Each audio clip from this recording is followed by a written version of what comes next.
ભુજ શહેરનો airport ring road સતત અકસ્માત ઝોનમાં પરિણમી રહ્યો છે।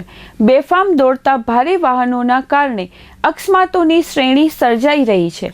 ગુરુવારે ત્રિમંદિર નજીક અકસ્માત સર્જાયા બાદ માત્ર 12 કલાકમાં ફરી એક ગંભીર અકસ્માત બન્યો હતો। શુક્રવારે સવારે લગભગ 9:30 વાગે 36 ક્વાર્ટર ચોકડી નજીક બેફામ ઝડપે આવી રહેલી ટ્રકે એક્ટિવાને જોરદાર ટક્કર મારતા સંજોગનગરમાં રહેતા 19 વર્ષીય અલ્તાફ રફીક નોડેનું ઘટના સ્થળે જ મોત નીપજ્યું હતું।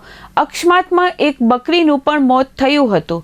સ્થાનિક રહેવાસીઓ જણાવે છે કે છેલ્લા કેટલાક સમયથી એરપોર્ટ રિંગ રોડ પર ભારે વાહનોની અવરજવર વધતા સતત અકસ્માતો બની રહ્યા છે, જેના પગલે વિસ્તારમાં ભયનો માહોલ વ્યાપ્યો છે।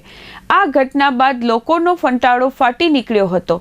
હિલ ગાર્ડન 4 રસ્તા નજીક સ્થાનિકો મોટી સંખ્યામાં ભેગા થઈ ચક્કાજામ કર્યો હતો। તેમની સ્પષ્ટ માંગ હતી કે સમસ્યાનું કાયમી નિરાકરણ ન આવે ત્યાં સુધી આ માર્ગ પરથી ભારે વાહનોને પસાર થવા દેવામાં ન આવે।